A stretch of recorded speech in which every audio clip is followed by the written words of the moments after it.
Hi, ನಾನು doctor ನಮ್ರಂಜೇಶ್ Koppa, ಪಾರಂಪರಿಕ ಔಷಧ ರಹಿತ ಚಿಕಿತ್ಸಾ ತಜ್ಞ ಹಾಗೂ ಆಹಾರ ತಜ್ಞ. ಈಗ ನಾನು ಒಬೆಸಿಟಿ ಬಗ್ಗೆ ಮಾತಾಡ್ತಿದ್ದೀನಿ. ಎಸ್, ಅನೇಕ ಜನ ಪ್ರಪಂಚದ ಅನೇಕ ಜನ ಆ ಬೊಜ್ಜಿನಿಂದ ಬಳಲುತ್ತಿದ್ದಾರೆ. ಎಷ್ಟು ಜನ? 45% ಆಫ್ ದ ಟೋಟಲ್ ಪಾಪ್ಯುಲೇಷನ್, 45% ಜನ ಬೊಜ್ಜಿನಿಂದ ಬಳಲುತ್ತಿದ್ದಾರೆ, ಅಬಾಲ ವೃದ್ಧರಾದಿಯಾಗಿ. ಪುಟ್ಟ ಮಕ್ಕಳು ಕೂಡ ಬೊಜ್ಜು. ಎಸ್, ಇನ್ನು ಮದುವೆ ಆಗಿರಲ್ಲ ಹೆಣ್ಣು ಮಕ್ಕಳು ಬೊಜ್ಜು. ಎಷ್ಟೋ ಕಡೆ ದಪ್ಪ ಅಂತ ಹುಡುಗ ತಿರಸ್ಕಾರ ಮಾಡಿರುವ ನಿದರ್ಶನಗಳನ್ನು ನೋಡಿದ್ದೀರಲ್ಲ. ಎಸ್, ಸೊ ಹಾಗೆ ಮದುವೆಯಾದ ನಂತರ ಸಪೂರವಾಗಿದ್ದ ಹೆಣ್ಣು ಮಗಳೊಬ್ಬಳು ಮದುವೆಯಾದ ನಂತರ ಎಂಟನ ಮತ್ತು ತಾಯ್ತನದ ಕಾರಣದಿಂದಾಗಿ ಬೊಜ್ಜು. ಎಸ್, ಈ ಬೊಜ್ಜು ಏನು ತೊಂದರೆ ಕೊಡಲ್ವಾ? ನಮಗೆ ಅನೇಕ ತೊಂದರೆಗಳನ್ನು ಕೊಡುತ್ತೆ. ಅದಕ್ಕಾಗಿಯೇ ಬೊಜ್ಜನ್ನು ಇಳಿಸಿಕೊಳ್ಳಲು, ತಮ್ಮ ದೇಹದ ತೂಕವನ್ನು ಇಳಿಸಿಕೊಳ್ಳಲು ಹಲವಾರು ಪ್ರಯತ್ನಗಳನ್ನು ಮಾಡ್ತಾನೆ ಇರ್ತಾರೆ. ಆದರೆ ಎಲ್ಲೂ ಕೂಡ ಯಶಸ್ಸನ್ನು ಕಂಡಿರಲ್ಲ. ಬೊಜ್ಜು ಎಂದರೇನು?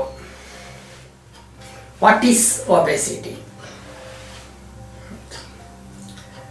ಬೊಜ್ಜು ಅಂದ್ರೆ unwanted accumulated fat is called as obesity. ಅಂದರೆ ಅನಾವಶ್ಯಕವಾಗಿ ನಮ್ಮ ಶರೀರದಲ್ಲಿ ಸೇರಿದ ಕೊಬ್ಬೆ ಬೊಜ್ಜು. ಅರೆ, ಕೊಬ್ಬಿನ ಅವಶ್ಯಕತೆ ನಮ್ಮ ದೇಹಕ್ಕೆ ಇದೆಯಾ? ಇಲ್ಲ, ಇದೆ. ನಮ್ಮ ದೇಹದ 20% ಕೊಬ್ಬು ನಮ್ಮ ದೇಹದಲ್ಲಿ ಇರಬೇಕು. 20%ಗಿನ್ನ ಕಡಿಮೆ ಆದರೆ ಅಂಡರ್ ವೇಟ್ ಅಂತೀವಿ, 20%ಗಿನ್ನ ಜಾಸ್ತಿ ಆದರೆ ಓವರ್ ವೇಟ್ ಅಂತೀವಿ. ಅದೇ ಬೊಜ್ಜು, ಅದೇ ಒಬೆಸಿಟಿ. ಎಸ್, ಬೊಜ್ಜು ಅಂದ್ರೆ ಏನು ಅಂತ ಗೊತ್ತಾಯ್ತಲ್ಲ. ನಾವು ತಿನ್ನುವ ಆಹಾರ ಹೆಚ್ಚುವರಿಯಾದಾಗ, ಅಂದ್ರೆ ನಾವು ಆಹಾರವನ್ನ ಕ್ಯಾಲರಿ ಬೇಸಲ್ಲಿ ತಗೋಬೇಕು. ಕ್ಯಾಲರಿ ಅಂದ್ರೆ ಶಕ್ತಿ ಅಷ್ಟೇ. ಅವರವರ ದೇಹಕ್ಕೆ, ಅವರವರ ಕಾರ್ಯವೈಖರಿಗೆ ಅಂದ್ರೆ ವರ್ಕಿಂಗ್ ಸ್ಟೈಲಿಗೆ ಎಷ್ಟು ಕ್ಯಾಲರಿ ಆಹಾರ ಬೇಕೋ ಅಷ್ಟೇ ಕ್ಯಾಲರಿ ಆಹಾರವನ್ನು ಬಳಸಿದ್ದಿದ್ರೆ ಬೊಜ್ಜು ಬರಲಿಕ್ಕೆ ಸಾಧ್ಯನೇ ಇಲ್ಲ. ನೀವೆಷ್ಟಾದ್ರೂ ತಿನ್ರಿ, ಏನಾದರೂ ತಿನ್ರಿ, ಎಷ್ಟು ಕ್ಯಾಲರಿ ಆದರೂ ತಿನ್ರಿ, ನಿಮ್ಮ ಅವತ್ತಿನ ಕೆಲಸ ಕಾರ್ಯಗಳಿಗೆ ಎಷ್ಟು ಕ್ಯಾಲರಿಯ ಅವಶ್ಯಕತೆ ನಿಮ್ಮ ದೇಹಕ್ಕೆ ಬೇಕಿತ್ತೋ ಅಷ್ಟನ್ನ ಉಳಿಸ್ಕೊಂಡು ಮಿಕ್ಕಿದ್ದನ್ನ ಬರ್ನ್ ಮಾಡಿದ್ರು ಕೂಡ ಒಬೆಸಿಟಿ ಬರ್ತಾ ಇರಲಿಲ್ಲ. ಇದೊಂದೇ ಕಾರಣನ? ಆಹಾರ ಶೈಲಿ ಒಂದೇ ಕಾರಣನ ಬೊಜ್ಜು ಬರಲು? ಮತ್ಯಾವ ಕಾರಣಗಳು? ಯಾವ ಕಾರಣಕ್ಕಾಗಿ ಬೊಜ್ಜು ಬರುತ್ತೆ? ಸೆಡೆಂಟರಿ ಲೈಫ್ ಸ್ಟೈಲ್, ವ್ಯಾಯಾಮವಿಲ್ಲದ ಜೀವನ. ಎಸ್, ಹೆಚ್ಚೆಚ್ಚಾಗಿ ತಿನ್ನೋದು ಅದು ಬೇರೆ ಮಾತು. ತಿಂದ ಆಹಾರವನ್ನು ಕರಗಿಸದೇ ಇರುವುದು ಅಂದ್ರೆ sedentary lifestyle, food style. Yes, heredity. ಅನೇಕ ಜನ ದಪ್ಪ ಇರ್ತಾರೆ. ನಮ್ಮ ಅಮ್ಮನೂ ದಪ್ಪ, ನಮ್ಮ ಅಪ್ಪನೂ ದಪ್ಪ, ಅದಕ್ಕೆ ನಾನು ದಪ್ಪ ಅಂತ ಸಮಾಧಾನ ಮಾಡ್ಕೊಂಡು ಸುಮ್ಮನೆ ಇರ್ತಾರೆ. ಅದರ ಅವಶ್ಯಕತೆ ಇಲ್ಲ. ಯಾವ ಕಾರಣಕ್ಕೆ ಬೊಜ್ಜು ಬಂದಿದ್ರು ಕೂಡ ನಾನು ಇಳಿಸಿಕೊಡಬಲ್ಲೆ. ಎಸ್, ಇಷ್ಟೇನಾ ಕಾರಣಗಳು? ಗೊತ್ತಿದೆಯಾ ನಿಮಗೆ? ಇತ್ತೀಚಿನ ಅನೇಕ ವೈದ್ಯರುಗಳು ಪುಟ್ಟ ಮಕ್ಕಳಿಗೆ ಸ್ಟೆರಾಯ್ಡ್ ಕೊಡ್ತಾರೆ. ಬೆಂಗಳೂರಲ್ಲಂತೂ ತುಂಬ ಜಾಸ್ತಿ ಇದೆ. ಪುಟ್ಟ ಮಕ್ಕಳಿಗೆ ಸ್ಟೆರಾಯ್ಡ್ ಕೊಡ್ತಾರೆ. ಸ್ವಲ್ಪ ಮಟ್ಟಿಗೆ ಕೆಮ್ಮು ಬಂದರೆ, ಶೀತ ಬಂದರೆ ಸ್ಟೆರಾಯ್ಡ್ ಕೊಡ್ತಾರಲ್ರಿ ಪುಟ್ಟ ಮಕ್ಕಳಿಗೆ. ಆ ಸ್ಟೆರಾಯ್ಡ್ನ ಯಾವ ಸಂದರ್ಭದಲ್ಲಿ ಬಳಸಬೇಕು ಅಂತ ಆರಂಭ ಆಯಿತು ಅಂದರೆ ರೋಗಿ ಇನ್ಯಾವ ಕಾರಣಕ್ಕೂ ಉಳಿಯಲ್ಲ, ಅವನು ಸತ್ತೋಗ್ಬಿಡ್ತಾನೆ ಅನ್ನುವಾಗ ಆ ಸ್ಟಿರಾಯ್ಡ್ನ ಬಳಸಿ ಅವನನ್ನು ಉಳಿಸಿಕೊಳ್ಳಲು ಸ್ಟಿರಾಯ್ಡ್ನ ಪ್ರಯೋಗ ಆರಂಭ ಆಯ್ತು. ಆದರೆ ಇತ್ತೀಚಿನ ವೈದ್ಯರು ಹಣ ಮಾಡಲಿಕ್ಕೋ ಹೆಸರು ಮಾಡಲಿಕ್ಕೋ ಗೊತ್ತಿಲ್ಲ, ಆರಂಭಿಕ ಹಂತದಲ್ಲೇ ಸ್ಟಿರಾಯ್ಡ್ ಕೊಟ್ಬಿಡ್ತಾರೆ. ಇದು ವೈದ್ಯಕೀಯ ಲೋಕದ ಮಹಾ ಅಪರಾಧ ಅಂತ ನನ್ನ ಭಾವನೆ. ನೀವುಗಳು ಕೂಡ ವೈದ್ಯರ ಬಳಿ ಹೋದಾಗ ಸ್ಟಿರಾಯ್ಡ್ ಕೊಡಬೇಡಿ ಸರ್ ಅಂತ ಹೇಳೋದು ಕಲಿತ್ಕೊಳ್ಳಿ. ಸ್ಟಿರಾಯ್ಡ್ ಬಳಕೆ ಬೇಡ. ಅನಿವಾರ್ಯ ಕಾರಣಗಳಲ್ಲಿ ಅಗತ್ಯತೆ ಇದೆ, ತಗೊಳ್ಳೋಣ. ನಮ್ಮ ದೇಹದಲ್ಲೇ ನಮ್ಮ ದೇಹಕ್ಕೆ ಬೇಕಾದ ಸ್ಟಿರಾಯ್ಡ್ ಉತ್ಪಾದನೆಯ ಗ್ಲ್ಯಾಂಡ್ಸ್ಗಳು ಬೇಕಾದಷ್ಟಿವೆ ರೀ. ಪುಟ್ಟ ಪುಟ್ಟ ಹೆಣ್ಣು ಮಕ್ಕಳಿಗೆ ಸ್ಟಿರಾಯ್ಡ್ ಕೊಟ್ಬಿಡ್ತಾರೆ. ಹೆಣ್ಣು ಮಕ್ಕಳಿಗೆ ಆ ಸ್ಟಿರಾಯ್ಡ್ ಬಳಸಿದ ಹೆಣ್ಣು ಮಕ್ಕಳು ಅವಧಿಗೆ ಮುನ್ನ ಮೆಚುರಿಟಿ ಅವಧಿಗೆ ಮುನ್ನ ಮೆಚ್ಯೂರ್ ಆಗಿಬಿಡ್ತಾವ್ರಿ. ಮೆಚ್ಯೂರ್ ಆದರೆ ಅವ್ರಿಗೆ ಒಬೇಸಿಟಿ ಸೃಷ್ಟಿ ಆಗಿಬಿಡುತ್ತೆ. ಒಬೇಸಿಟಿ ಸೃಷ್ಟಿಯಾದರೆ ಇರೆಗ್ಯುಲರ್ ಪೀರಿಯಡ್ ಆರಂಭ ಆಗುತ್ತೆ. ಇರೆಗ್ಯುಲರ್ ಪೀರಿಯಡ್ ಬಂದ ನಂತರ PCOD ಎನ್ನುವ ಸಮಸ್ಯೆ ಸೃಷ್ಟಿಯಾಗುತ್ತೆ. ಇದಾದಾಗ ಮಕ್ಕಳಾಗುವ ಸಾಧ್ಯತೆಯೇ ತೀರಾ ಕಡಿಮೆ, 0 ಅಂದರೂ ತಪ್ಪಾಗಲ್ಲ. ಅದಕ್ಕೆ ಸ್ಟಿರಾಯ್ಡ್ ಬಳಕೆ ಬೇಡ. ನಿಮಗೆ ಗೊತ್ತಿರ್ಬೋದು, 30-40 ವರ್ಷಗಳ ಹಿಂದೆ ಬೆಂಗಳೂರಲ್ಲಿ ಅಥವಾ ನಿಮ್ಮೂರಲ್ಲಿ ಎಷ್ಟು ಫರ್ಟಿಲಿಟಿ ಸೆಂಟರ್ಗಳು ಇದ್ದೋ, IVF ಸೆಂಟರ್ಗಳು ಇದ್ದೋ, ಈಗ ಎಷ್ಟಿವೆ? ಅದರ ದಂಧೆ ಕೋಟ್ಯಾಂತರ ರೂಪಾಯಿಯ ದಂಧೆಯಾಗಿ ಬೆಳೀತಾ ಇದೆ IVF ಸೆಂಟರ್ಗಳದು. ಕಾರಣ ಈ ಸ್ಟಿರಾಯ್ಡ್. ಇದೊಂದೇ ಕಾರಣ ಅಂತ ಹೇಳಲ್ಲ, ಇದು ಕೂಡ ಒಂದು ಮುಖ್ಯ ಕಾರಣ. ಅವರಿಗೆ ತಾಯ್ತನದ ಸಂತೋಷವೇ ಇಲ್ಲದಂತೆ ಆ ಸ್ಟಿರಾಯ್ಡ್ ಮಾಡುತ್ತೆ. ಬೇಕಾ ಹೇಳಿ? ದೇಹದ ತೂಕ ಕೂಡ ಹೆಚ್ಚುತ್ತೆ, ಒಬೇಸಿಟಿ ಕೂಡ ಬರುತ್ತೆ. ಇಷ್ಟೇನಾ ಕಾರಣ? ಅಲ್ಲ. ನೀವು ಬಳಸುತ್ತಿರುವ ಔಷಧಿಗಳು ಕೂಡ ಅವುಗಳ ಅಡ್ಡ ಪರಿಣಾಮ ಮತ್ತು ವ್ಯತಿರಿಕ್ತ ಪರಿಣಾಮದ ಫಲವಾಗಿ ನಿಮಗೆ ಒಬೇಸಿಟಿ ಬರುತ್ತೆ. ಉದಾಹರಣೆಗೆ ಹೈಪೋಥೈರಾಯ್ಡಿಸಮ್ಗೆ ಬಳಸುವ ಆ ಥೈರೋನಾರ್ಮ್ ಆ ಟ್ಯಾಬ್ಲೆಟ್ ಇದೆಯಲ್ಲ, ಅದು ಬಳಸ್ತಾ ನಿಮ್ಮ ದೇಹದ ತೂಕ ಹೆಚ್ಚಾಗುತ್ತೆ. ಸುಮಾರು ಜನ ಹೇಳ್ಕೊಂಡಿದ್ದಾರೆ ನನ್ನ ಹತ್ರ, ಸರ್ ನಾನು ಆರಾಮಾಗೆ ಇದ್ದೆ, ಸಣ್ಣಗೆ ಇದ್ದೆ, ಥೈರಾಯ್ಡ್ ಬಂತು ನೋಡಿ, ಎಬಿಚುವಲ್ ಆಗಿ ಆ ಥೈರಾಯ್ಡ್ ಮಾತ್ರೆ ಬಳಸಲಿಕ್ಕೆ ಆರಂಭ ಮಾಡಿದೆ, ಹಿಂದಿರುಗಿ ನೋಡಲಾರದಷ್ಟು ತಪ್ಪಾದೆ ಅಂತ ಹೇಳ್ಬಿಡ್ತಾರೆ. ಸತ್ಯ ತಾನೆ? ಸೊ ಇವೆಲ್ಲ ಕಾರಣಗಳು ಒಬೇಸಿಟಿ ಬರಲಿಕ್ಕೆ. ಇವೆಲ್ಲವನ್ನು ಓವರ್ಕಮ್ ಮಾಡಿದರೆ ಒಬೇಸಿಟಿ ಬರದಂತೆ ತಡಿಬೋದು. ಅದೇ ಪ್ರಿವೆಂಟಿವ್ ಮೆಜರ್ಸ್. ಎಸ್ ಸರ್, ಈಗ ಬಂದಾಗಿದೆ, ಏನು ಮಾಡೋದು? ದೇಹದ ತೂಕ ಅಧಿಕ, ಏನು ಮಾಡೋದು? ಈಗ ನಾನು ಮತ್ತೊಂದು ಪ್ರಶ್ನೆ ಕೇಳ್ತೀನಿ. ಒಬೇಸಿಟಿ ಒಂದು ರೋಗನ ಅಥವಾ ಅಲ್ವಾ? Is this the obesity is disease or not? ಅನೇಕ ಜನ ಹೇಳ್ತಾರೆ ಇದು ರೋಗ ಅಲ್ಲ ಅಂತ. ಕೆಲವರು ಹೇಳ್ತಾರೆ ಇದು ರೋಗಕ್ಕೆ ಕಾರಣ, ಅನೇಕ ರೋಗಗಳಿಗೆ ಕಾರಣ ಅಂತಾರೆ. ನಾನು ಹೇಳ್ತೀನಿ, the obesity is not only the disease, it is the biggest symptom of so many diseases and root cause for many of the diseases. ಅನೇಕ ರೋಗಗಳಿಗೆ ಕಾರಣ ಅಂತ ಹೇಳ್ತೀನಿ. ಕ್ಲಿಯರಾ? ಯಾವ್ಯಾವ ರೋಗ ಬರುತ್ತೆ ರೀ ಒಬೇಸಿಟಿಯಿಂದ? ಮಧುಮೇಹ, ಡಯಾಬಿಟಿಸ್, ಹೃದಯ ರೋಗಗಳು, BP, ನಿದ್ರಾಹೀನತೆ, ಇನ್ಸೋಮ್ನಿಯಾ, ಇನ್ಫರ್ಟಿಲಿಟಿ, ಸಂತಾನಹೀನತೆ, ಇವುಗಳು ಶುರುವಾಗುತ್ತೆ.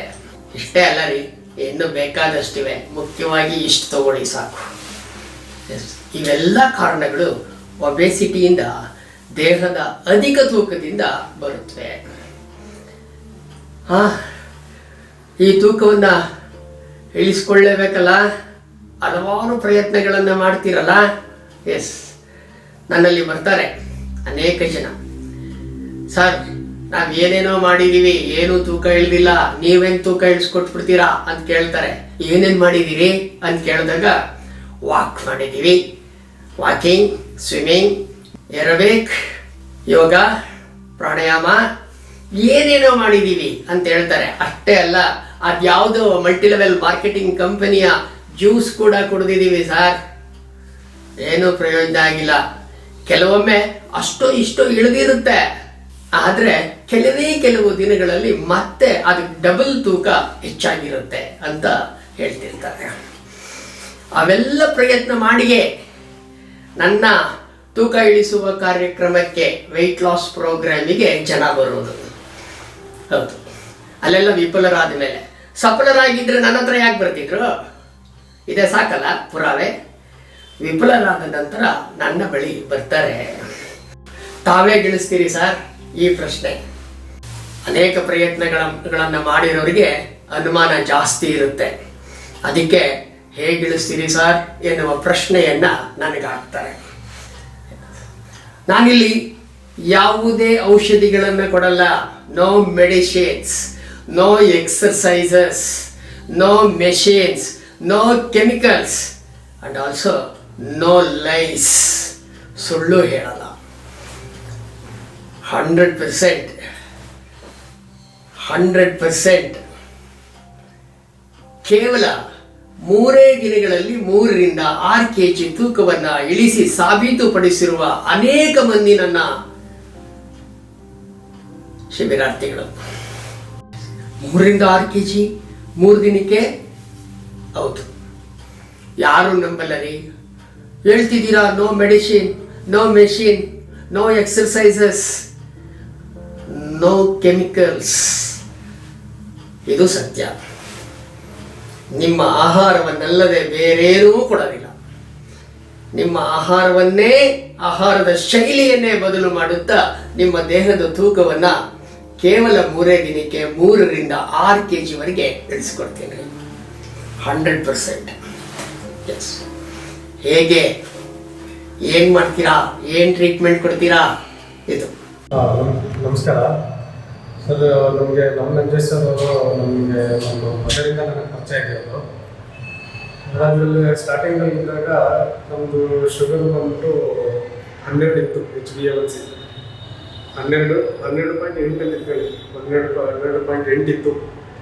ಅದಾದಮೇಲೆ ಏನು ಮಾಡಿದ್ವಿ, ಸರ್ ಸಂಪರ್ಕ ಬಂದಮೇಲೆ ನಮಗೆ ಮುಂಚೆಯಿಂದ ಮಾತ್ರೆ ತಿನ್ನೋದೇನು ಅಷ್ಟೊಂದು ಇಂಟ್ರೆಸ್ಟ್ ಇರಲಿಲ್ಲ.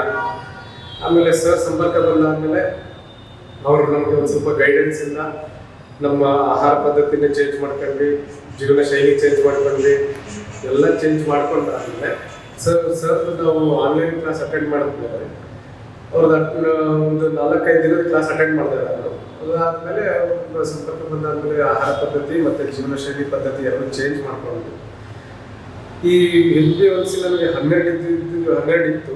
ಅದಾದಮೇಲೆ ನಾನು ಅವ್ರದ್ದು ಆಹಾರ ಪದ್ಧತಿ ಎಲ್ಲ ಚೇಂಜ್ ಮಾಡ್ಕೊಂಡಾದ್ಮೇಲೆ ಕೇವಲ 3 ತಿಂಗಳಲ್ಲೇ ನಂದು HbA1c 6ಕ್ಕೆ ಬಂದ್ಬಿಟ್ಟು. ಸೊ ಅದನ್ನೇನು ಮಾಡಿದ್ವಿ, ಯಾವಾಗ ಅದು ನಾವು ಕಮ್ಮಿ ಬಂತು ಅದನ್ನೇ ನಾನು ರೂಢಿ ಮಾಡಿಕೊಂಡು ಈಗ 1.25 ವರ್ಷದಿಂದ ಈಗ ಅದನ್ನೇ ಪ್ರಾಕ್ಟೀಸ್ ಮಾಡ್ಕೊಂಡು ಬಂದಿದ್ದೀನಿ. ಮುಂಚೆ ತಂದು ವೇಟ್ ಬಂದ್ಬಿಟ್ಟು 90 kg ಇತ್ತು. ಏನು ಕೆಲಸ ಮಾಡ್ತಿರ್ಲಿಲ್ಲ, ಏನೂ ಇಲ್ಲ, 90 kg ಇದ್ದೆ. ಆಮೇಲೆ ಇವಾಗ ಒಂದು ವೇಟ್ ಬಂದ್ಬಿಟ್ಟು 70 kg ನಲ್ಲಿದ್ದೀನಿ. ಸೊ ಅದನ್ನೇ ಆಹಾರ ಪದ್ಧತಿ, ಸಿರಿಧಾನ್ಯದಾಗಲಿ, ತರಕಾರಿದಾಗಲಿ, ಕಾಳುಗಳದಾಗಲಿ, ಸರ್ ಏನೇನು ಹೇಳ್ತಾರೋ ಅದನ್ನೆಲ್ಲ ಕರೆಕ್ಟಾಗಿ ಫಾಲೋ ಮಾಡ್ಕೊಂಡ್ರೆ ಆರೋಗ್ಯನೂ ತುಂಬ ಚೆನ್ನಾಗಿರುತ್ತೆ. ನಿಮ್ಮ ಜೀವನ ಶೈಲಿನೂ ನಿಮ್ಮದು ಡೈಲಿ ಡೇ ಟು ಡೇ ಜೀವನ ಶೈಲಿನೂ ಕೂಡ ತುಂಬ ಚೆನ್ನಾಗಿರುತ್ತೆ ಅಂತ ಹೇಳೋಕ್ಕೆ ಇಷ್ಟಪಡ್ತೀನಿ. 1.5 ತಿಂಗಳಿಂದ ನಾನು ಟೆಸ್ಟ್ ಮಾಡಿಸಿದಾಗ ನಂದು HbA1c ಬಂದು 5.2 ಇತ್ತು. ಸೊ ಅಂದರೆ ಅಲ್ಲಿ ವೇರಿಯೇಷನ್ ಆಗ್ತಿರುತ್ತೆ, ಬಟ್ ಅಲ್ಲಿವರೆಗೂ ನಾನು ಮೇಂಟೈನ್ ಮಾಡಿದ್ದೀನಿ. ಇದುವರೆಗೂ ನಾವು 5.7 ಆ ಕಡೆ ಹೋಗೋದಕ್ಕೆ ಮೇಲೋಗೋದಕ್ಕೆ ಬಿಟ್ಟೇ ಇಲ್ಲ. ನಾನು ಏನಾದರೂ ಅಂದರೆ ಟ್ರ್ಯಾಕಲ್ಲಿ ಇರ್ತೀವಿ ಅಷ್ಟೇ. ಪ್ರತಿ 3 ತಿಂಗಳಿಗೆ ಒಂದ್ಸರಿ ಟ್ರ್ಯಾಕಲ್ಲಿ ಇರ್ತೀವಿ. ಆಮೇಲೆ ಸರ್ಗೆ, ಎಸ್ಪೆಷಲಿ ಸರ್ಗೆ ತುಂಬ ಥ್ಯಾಂಕ್ಸನ್ನು ಹೇಳೋಕ್ಕೆ ಇಷ್ಟಪಡ್ತೀನಿ. ಯಾಕಂತಂದರೆ ಮನೆಯಲ್ಲಿ ಇದು ಒಂಥರ ನನಗೆ ಹೊರಲೇ ಸಿಕ್ಕಾಗ ಆಗ್ಬೋದು. ಮುಂಚೆ ಈಗೆಲ್ಲರೂ ಹೇಳ್ತಾರೆ ಜನ, ನನಗೆ ಶುಗರ್ ಇದೆ ಅಂತ. ನಾವು ಶುಗರ್ ಇತ್ತು ಹೋಯ್ತು ಅಂತ ಹೇಳ್ತೀವಿ, ಮತ್ತೆ ಬರೋದೇ ಇಲ್ಲ ನಮಗೆ. ಯಾಕಂತಂದರೆ ನಮಗೆಲ್ಲ ಗೊತ್ತಾಗಿದೆ ಇವಾಗ ಏನು ಮಾಡಬೇಕು, ಏನು ಆಹಾರ ತಿನ್ನಬೇಕು, ಏನು ತಿನ್ನಬಾರ್ದು, ಅದನ್ನೆಲ್ಲ ಕರೆಕ್ಟಾಗಿ ನಾವು ಮೇಂಟೈನ್ ಮಾಡ್ಕೊಂಡ್ರೆ, ಸರ್ ಹೇಳಿರೋದನ್ನ ಮೇಂಟೈನ್ ಮಾಡಿದ್ರೆ ಸಾಕು, ಆ ಲೈಫ್ನ ಆರಾಮಾಗಿ ಶುಗರ್ ಬಂದ್ರೂ ಬರದೇ ಇರೋ ರೀತಿನಲ್ಲೇ ನೀವು ಇರಬಹುದು ಅಂತ ಹೇಳೋದಕ್ಕೆ ಇಷ್ಟಪಡ್ತೀನಿ. ಮತ್ತು ಸರ್ಗೆ ನೇಚರ್ಗೆ ಇದು ಸರ್ದು ಏನಿದೆ ಆರ್ಗನೈಸೇಷನ್ನು ಮತ್ತು ನಮ್ಮ ನಂಜೇಶ ಸರ್ಗೂ ಕೂಡ ಧನ್ಯವಾದ ಹೇಳೋಕ್ಕೆ ಇಷ್ಟಪಡ್ತೀನಿ. ನಾನೊಬ್ಬ ಪಾರಂಪರಿಕ ಔಷಧ ರಹಿತ ಚಿಕಿತ್ಸಾ ತಜ್ಞ, ಆನ್ಸಿಯಂಟ್ ಡ್ರಗ್ಲೆಸ್ ಥೆರಪಿಸ್ಟ್. ಪುರಾತನ ಕಾಲದ್ದು ಆ ಚಿಕಿತ್ಸೆಯ ಹೆಸರು ಹೇಳ್ತೀನಿ, ಬಹುಶಃ ನಿಮಗೂ ಗೊತ್ತಿರಬಹುದು. ಕಾಯಕಲ್ಪ. ಕಾಯಕಲ್ಪ ಏನದು? ಏನು ಚಿಕಿತ್ಸೆ? ಪುರಾತನ ಕಾಲದ್ದು ಅಂತೀರಿ, ಪುರಾತನ ಕಾಲದಲ್ಲಿ ಯಾರು ಮಾಡ್ಕೋತಾ ಇದ್ರು? ಇವೆಲ್ಲ ಪ್ರಶ್ನೆಗಳು ನಿಮ್ಮಲ್ಲಿ ಒಮ್ಮೆಲೆ ಬರುತ್ತವೆ. ಇದನ್ನ ಪುರಾತನ ಕಾಲದಲ್ಲಿ ಋಷಿ ಮುನಿಗಳು ಮಾಡ್ಕೋತಾ ಇದ್ರು. ಋಷಿ ಮುನಿಗಳು ಯಾಕೆ ಮಾಡ್ಕೋತಿದ್ರು? ಋಷಿ ಮುನಿಗಳು ಅವರ ಆಯಸ್ಸಿನ ಅರ್ಧ ಮುಕ್ಕಾಲು ಭಾಗವನ್ನ ತಪಸ್ಸಿನಲ್ಲಿಯೇ ಕಳೆದು ಬಿಡ್ತಿದ್ರು. ಆ ತಪಸ್ಸಿನಿಂದ ಸಾಧಿತವಾದ ಏನೋ ಒಂದು ಸಿದ್ಧಿ ಇರುತ್ತಲ್ಲ, ಅವರ ಆ ಸಿದ್ಧಿಯನ್ನ ಜನರ ಮೇಲೆ ಹೆಚ್ಚು ದಿನಗಳ ಕಾಲ ಪ್ರಯೋಗ ಮಾಡಬೇಕು ಎನ್ನುವ ಮಹದಾಸೆಯಿಂದ ಈ ಕಾಯಕಲ್ಪ ಚಿಕಿತ್ಸೆಯನ್ನ ಅವ್ರ ಮೇಲೆ ಮಾಡ್ಕೋತಾ ಇದ್ರು. ಮಾಡಿಕೊಂಡು ದೃಢಕಾಯರಾಗಿ, ಆರೋಗ್ಯವಂತರಾಗಿ, ದೀರ್ಘಾಯುಷಿಗಳಾಗಿ ಇರ್ತಾ ಇದ್ರು. ಋಷಿಮುನಿಗಳ ನಂತರ ಮತ್ಯಾರು ಮಾಡ್ಕೋತಾ ಇದ್ರು? ರಾಜ ಮಹಾರಾಜರು, ಪಾಳ್ಯಗಾರರು, ಅತ್ಯಂತ ಶ್ರೀಮಂತರು. ಅವ್ರು ಮಾತ್ರ ಈ ಕಾಯಕಲ್ಪ ಚಿಕಿತ್ಸೆಯನ್ನು ಅವ್ರ ಮೇಲೆ ಅವರು ಪ್ರಯೋಗ ಮಾಡ್ಕೋತಾ ಇದ್ರು. ಅವ್ರು ಯಾಕೆ ಮಾಡ್ಕೋತಿದ್ರು? ಅವ್ರಿಗೆ ಅದು ಪ್ರೈಮ್ ಟೈಮ್. ಹಣ, ಅಧಿಕಾರ, ಅಂತಸ್ತು ಎಲ್ಲವೂ ಅವರಲ್ಲಿತ್ತು. ಹಣ, ಅಧಿಕಾರ, ಅಂತಸ್ತು ನಮ್ಮಲ್ಲೂ ಇದ್ರೆ ಇನ್ನೊಂದಷ್ಟು ಹೆಚ್ಚು ದಿನಗಳ ಕಾಲ ಬದುಕಬೇಕು ಎನ್ನುವ ಆಸೆ ನಮ್ಮಲ್ಲೂ ಮೂಡುತ್ತಲ್ಲ, ನಿಮ್ಮಲ್ಲೂ ಮೂಡುತ್ತಲ್ಲ, ಹಾಗೆ ಅವರಲ್ಲೂ ಇತ್ತು. ಅದಕ್ಕಾಗಿ ಈ ಚಿಕಿತ್ಸೆಯನ್ನು ಅವರು ಪ್ರಯೋಗ ಮಾಡಿಕೊಂಡು ಆರೋಗ್ಯವಂತರಾಗಿ, ದೃಢಕಾಯರಾಗಿ, ದೀರ್ಘಾಯುಷಿಗಳಾಗಿ ಎಂಜಾಯ್ ಮಾಡ್ತಿದ್ರು. ಆ ರಾಜ ಮಹಾರಾಜರು, ಪಾಳ್ಯಗಾರರು ನಿಮ್ಮಂಥ ಜನಸಾಮಾನ್ಯರಿಗೆ ಈ ಚಿಕಿತ್ಸೆಯನ್ನು ಪರಿಚಯ ಮಾಡಿಕೊಡ್ಲಿಲ್ಲ. ಅಕಸ್ಮಾತ್ ಅವ್ರು ಪರಿಚಯ ಮಾಡಿಕೊಟ್ಟಿದ್ದಿದ್ರೆ ಅನೂಚಾನವಾಗಿ, ಸಾಂಪ್ರದಾಯಿಕವಾಗಿ ಅದು ಬೆಳೆದು ಬರ್ತಾ ಇತ್ತು. ಇವತ್ತು ಕೂಡ ನಮ್ಮ ಜೊತೆಯಲ್ಲಿ ಇರ್ತಾ ಇತ್ತು.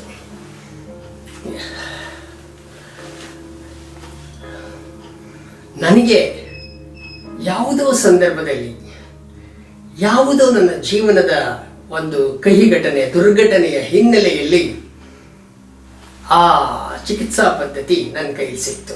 ನನ್ನ ತಾತ ಮುತ್ತಾತಂದಿರು ಪಾರಂಪರಿಕ ವೈದ್ಯರು. ಅವರು ಇದನ್ನು ಮಾಡ್ತಾ ಇದ್ರು. ಅವ್ರು ಮಾಡ್ತಾ ಇದ್ರಲ್ಲ, ಅದು ನನಗೆ ನೆನಪಿಗೆ ಬಂದು ನಾನು ಅವ್ರೇನು ಮಾಡ್ತಿದ್ರು, ಹೇಗೆ ಮಾಡ್ತಿದ್ರು ಅಂತ ಹುಡುಕ್ತಾ ಹೋದಾಗ ಅವರು ಬಳಸುತ್ತಿದ್ದ ಒಂದು ಮರದ ಪೆಟ್ಟಿಗೆಯಲ್ಲಿ ಒಂದು ಪುಸ್ತಕ ಇತ್ತು. ಆ ಪುಸ್ತಕದ ಹೆಸರು ಕಾಯಕಲ್ಪ. ಅದೊಂದು ವಿಸ್ತೃತವಾದ, ವಿಶಾಲವಾದ ಚಿಕಿತ್ಸೆ. ಈಗ ಆ ಚಿಕಿತ್ಸೆಯನ್ನು ನಿಮಗೆ ಕೊಡಲಿಕ್ಕೆ, ಸಂಪೂರ್ಣವಾಗಿ ಕೊಡಲಿಕ್ಕೆ ನನಗೂ ಸಮಯ ಇಲ್ಲ, ನಿಮಗೂ ಸಮಯ ಇಲ್ಲ. ಎಲ್ಲರಿಗೂ ಈಗ ಇರುವ ಕೊರತೆ ಅಂದರೆ ಸಮಯದ್ದೇ ಕೊರತೆ. ಇಲ್ಲ ಸರ್, ನಂಗೆ ಟೈಮ್ ಇಲ್ಲ ಅಂತ ಹೇಳ್ಬಿಡ್ತೀರ ಅಲ್ವಾ? ಸೊ ಅದಕ್ಕಾಗಿ ಅದನ್ನು ಸಂಕ್ಷಿಪ್ತಗೊಳಿಸ್ದೆ. ಕೇವಲ ಒಂದೇ ಒಂದು ಘಟಕ, ಒಂದೇ ಒಂದು ವಿಂಗನ್ನು ಸೆಲೆಕ್ಟ್ ಮಾಡಿಕೊಂಡೆ. ಅದನ್ನು ಪ್ರಕೃತಿ ಚಿಕಿತ್ಸಾ ತಳಹದಿಯ ಮೇಲೆ ನಿಲ್ಲಿಸ್ಕೊಂಡೆ. ಮಾಡ್ರನ್ ಟಚ್ ಕೊಟ್ಟೆ. ಅದಕ್ಕೊಂದು ಹೆಸರು ಕೂಡ ಕೊಟ್ಟೆ. ಅದೇ ನೈಸರ್ಗಿಕ ದೇಹ ಶುದ್ಧೀಕರಣ ಪ್ರಕ್ರಿಯೆ. In English, the natural body cleansing process. Yes. ಏನಿದು ದೇಹ ಶುದ್ಧೀಕರಣ? ಸ್ನಾನ ಮಾಡಲ್ವಾ ನಾವು ಪ್ರತಿದಿನ?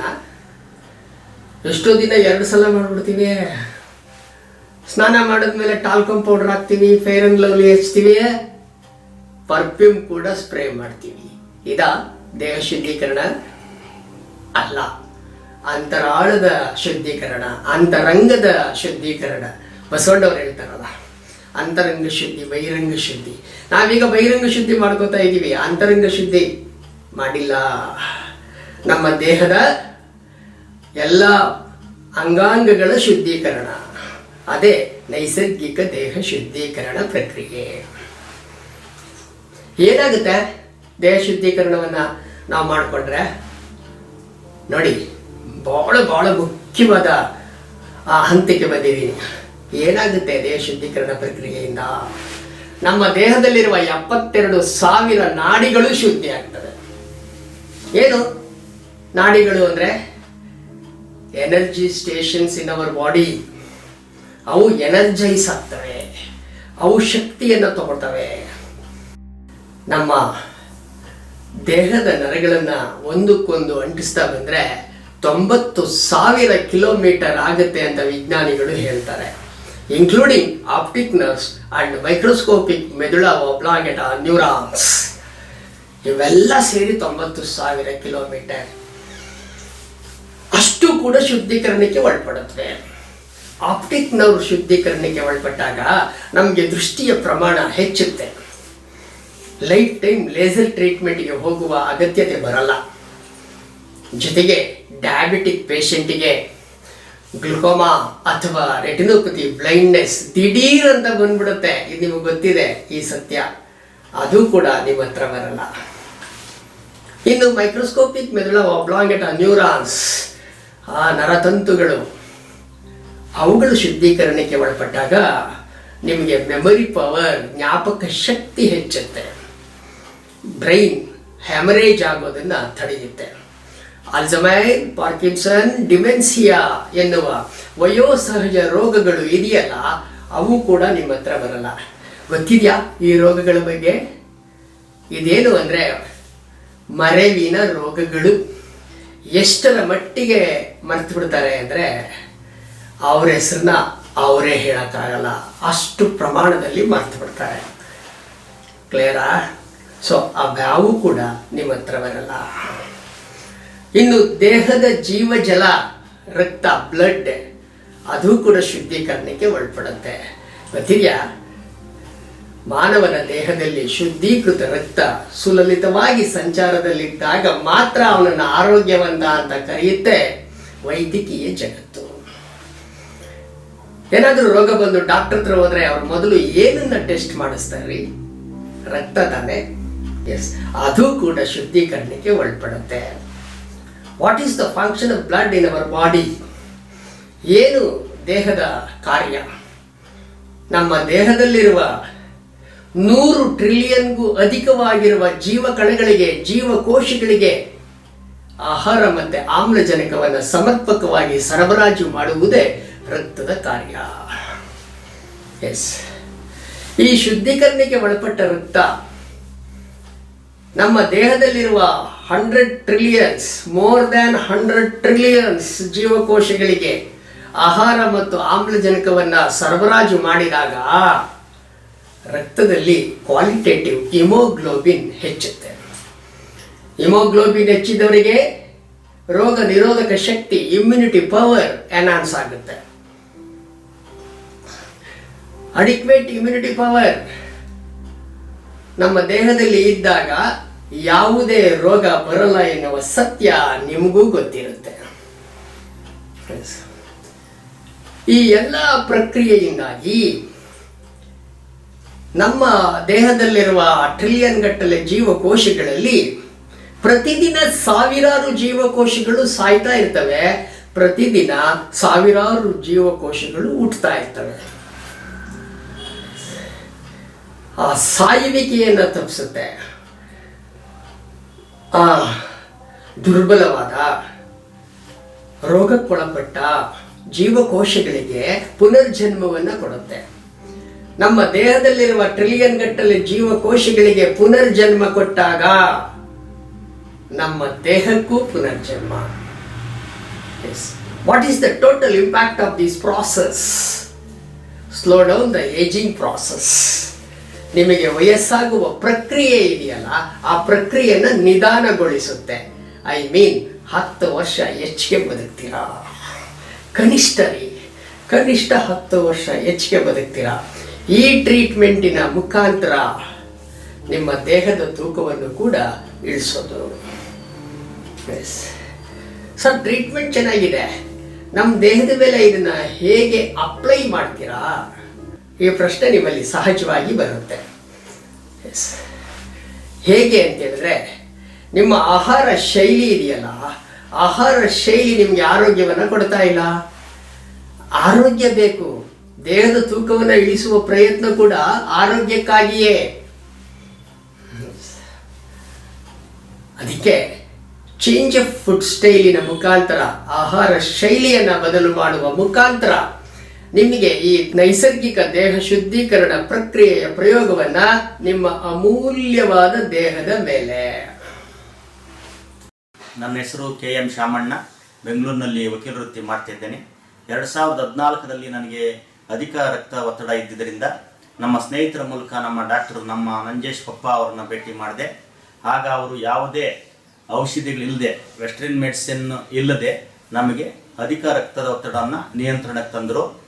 ಆಮೇಲೆ ನನಗೆ ಸಾರಿ ಹೇಳಿದಂಥ ನಿಸರ್ಗದತ್ತವಾದಂಥ ಏನು ಆಹಾರ ಸೇವನೆ ಮಾಡಬೇಕು ಅಂತ ಹೇಳಿದ್ರು ಅದನ್ನೆಲ್ಲ ಪಾಲನೆ ಮಾಡ್ಕೊಂಡಿದ್ದೆ. ನಾನು ಅವ್ರ ಪಾಲನೆ ಮಾಡ್ಕೊಂಡಿದ್ದ ದಿವಸನೂ ನನಗೆ ಯಾವುದೇ ಆರೋಗ್ಯದ ಸಮಸ್ಯೆ ಇರಲಿಲ್ಲ. ಕರೋನಾ ಸಮಯದಲ್ಲಿ ನಮ್ಮದು ಸೆಡೆಂಟ್ರಿ ಲೈಫ್ ಸ್ಟೈಲು ಮತ್ತು ಆರೋಗ್ಯದ ಬಗ್ಗೆ ಹೆಚ್ಚು ಒತ್ತು ಕೊಡದೇ ಇದ್ದಿದ್ದರಿಂದ ಹಾಗೇನೆ ನಾನು ಸ್ವಲ್ಪ ಆಹಾರದ ವಿಚಾರದಲ್ಲಿ ನನ್ನ ಶಿಸ್ತನ್ನು ಕರೆಕ್ಟಾಗಿ ರೂಪಿಸ್ಕೊಳ್ಳದೇ ಇದ್ದಿದ್ದರಿಂದ ನನಗೆ ಶುಗರ್ ಸ್ವಲ್ಪ ಇರೋ ಸಿಂಪ್ಟಮ್ಸ್ ಗೊತ್ತಾಯಿತು. ಆಮೇಲೆ ನಾನು ನೀಟಾಗಿ ಲ್ಯಾಬಲ್ಲಿ ಚೆಕ್ ಮಾಡಿಸಿದಾಗ ನಾನು HbA1c 7.8 ಇದ್ದಿದ್ದರಿಂದ ಅದು ನನಗೆ ಡಯಾಬಿಟಿಕ್ ಅಂತ ನನಗೆ ಗೊತ್ತಾಗಿತ್ತು. ಆಮೇಲೆ ನಾನು ಡಾಕ್ಟ್ರನ್ನ ಕನ್ಸಲ್ಟ್ ಮಾಡಿದೆ. ನೀವೇನು ಹೆದರಬೇಡಿ, ನಾನು ಇದ್ದೀನಿ ಅಂತ ಹೇಳಿ ಅವರು ನಾನು ಸಾರ್ ಹೇಳ್ದಂಗೆ ನಾನು ಕ್ಯಾಂಪಿಗೆ ಸೇರಿಕೊಂಡು ಸಾರ್ ಏನೇನು ಯಾವ ರೀತಿ ನಿಸರ್ಗದತ್ತವಾದಿ ಏನು ಔಷಧಿ ಕೊಡಬೇಕೋ ಅದು ಕೊಟ್ಟರು. ನಮಗೆ ಅದು ಕೊಟ್ಟ ತಕ್ಷಣ ನನಗೆ ಕರೆಕ್ಟಾಗಿ ಒಂದೇ ತಿಂಗಳಿಗೆ ನನಗೆ ಕಂಟ್ರೋಲ್ ಬಂದಿದ್ದದೆ. ಕರೆಕ್ಟಾಗಿ 90 ದಿವಸಕ್ಕೆ ನನಗೆ ಡಯಾಬಿಟಿಕ್ ರಿವರ್ಸ್ ಮಾಡಿಕೊಂಡೆ. ನಾನು ಇವಾಗ ಯಾವುದೇ ಔಷಧಿ ಇಲ್ಲದೆ ನಾನು ನೆಮ್ಮದಿಯಾಗಿದ್ದೀನಿ. ಆಮೇಲೆ HbA1c 7.8 ಇದ್ದಿದ್ದು ಕರೆಕ್ಟಾಗಿ 90 ದಿವಸ ಆದಮೇಲೆ ಚೆಕ್ ಮಾಡಿಸಿದ್ರೆ 5.5 ಬಂತು. ಅದು ಪಕ್ಕ ನಾರ್ಮಲ್ ಅಂತ ಗೊತ್ತಾಯಿತು. ಅದಲ್ಲದೆ ನನಗೆ fasting blood sugar, post prandial blood sugar ಎಲ್ಲ ನಾರ್ಮಲ್ ಇದೆ. ಅದು ಅಲ್ಲದೆ ನನಗೆ ಟ್ರೈಗ್ಲಿಸರೈಡ್ಸ್ ಸ್ವಲ್ಪ ಜಾಸ್ತಿ ಇತ್ತು. ನಮ್ಮ ಡಾಕ್ಟರ್ ಟ್ರೀಟ್ಮೆಂಟ್ ಕೊಟ್ಟಾದಮೇಲೆ ಅದು ನಾರ್ಮಲ್ ಬಂತು. ಕೊಲೆಸ್ಟ್ರಾಲ್ ಎಲ್ಲ ನಾರ್ಮಲ್ ಬಂದು ಇವಾಗ ನಾನು ಯಾವುದೇ ಔಷಧಿಗಳಿಲ್ಲದೆ, ವೆಸ್ಟರ್ನ್ ಮೆಡಿಸಿನ್ ಇಲ್ಲದೆ ನಾನು ನೆಮ್ಮದಿಯಾಗಿ ಜೀವನ ಮಾಡ್ತಾಯಿದ್ದೀನಿ. ಸಾರ್ ಹೇಳಿದ್ದು, ನಾನು ಎಲ್ಲ ಔಷಧಿಗಳು ಯಾವುದೇ ಔಷಧಿ ಜೀವನದಲ್ಲಿ ಮುಟ್ಟಬೇಡಿ ಅಂತ ಹೇಳಿದ್ದಾರೆ. ನಾನು ಯಾವತ್ತೂ ಜೀವನದಲ್ಲಿ ಮುಟ್ಟೋದಿಲ್ಲ. ಈಗ ನಾನು ಹೈಟು ತಕ್ಕಂಗೆ ವೆಯ್ಟು ಇದ್ದೀನಿ. ನಾನು ಎಲ್ಲ ವೆಯ್ಟ್ ಲಾಸ್ ಮಾಡಿಕೊಂಡು ಕೊಲೆಸ್ಟ್ರಾಲ್ ಅಂದರೆ ಏನು ದೇಹದಲ್ಲಿ ಎಷ್ಟು ಬೇಕೋ ಆರೋಗ್ಯಕ್ಕೆ ಅಂತ ಕೊಲೆಸ್ಟ್ರಾಲ್ ಇಟ್ಕೊಂಡು ಜೀವನ ಮಾಡ್ತಾಯಿದ್ದೀನಿ. ಕ್ಯಾಂಪಿಗೆ ಸೇರಿದಾಗ 80 kg 700 ಗ್ರಾಮ್ ಇದೆ. ಈಗ ನನ್ನ ತೂಕ 69 kg ಇದೆ.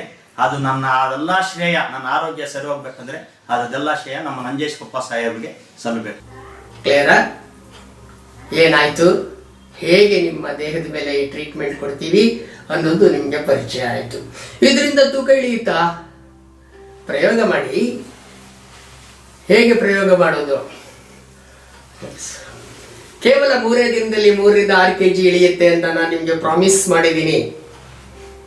100% ಪ್ರಾಮಿಸ್ ಮಾಡಿದ್ದೀನಿ. ಹೇಗೆ?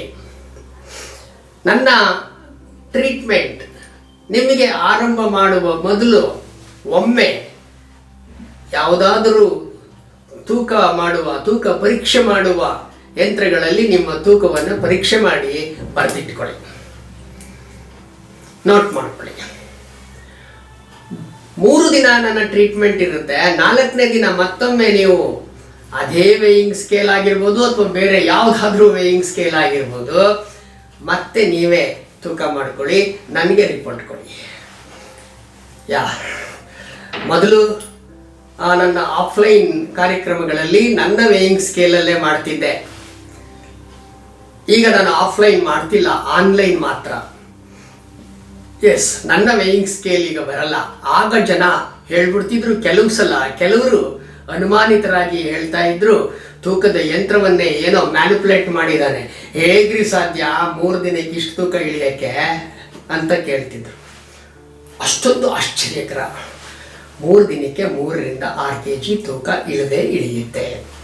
ಆ 3ನೇ ದಿನ ನನ್ನ ಟ್ರೀಟ್ಮೆಂಟ್ ಆದಮೇಲೆ ನೀವು ಮತ್ತೊಮ್ಮೆ ತೂಕವನ್ನು ಪರೀಕ್ಷೆ ಮಾಡ್ಕೋತೀರಲ್ಲ, ಆ ರೀಡಿಂಗ್ ನೋಡಿದ ನಂತರವಷ್ಟೇ ನಿಮಗೆ ನನ್ನ ಮೇಲೆ, ನನ್ನ ಕಾರ್ಯಕ್ರಮದ ಮೇಲೆ ನಂಬಿಕೆ ಮತ್ತು ವಿಶ್ವಾಸ ಬರೋದು. ಎಂಥ ವಿಶ್ವಾಸ! ಎಸ್, ಜೊತೆಗೆ ನಿಮ್ಮ ಆತ್ಮವಿಶ್ವಾಸ ಕೂಡ ಹೆಚ್ಚೋದು.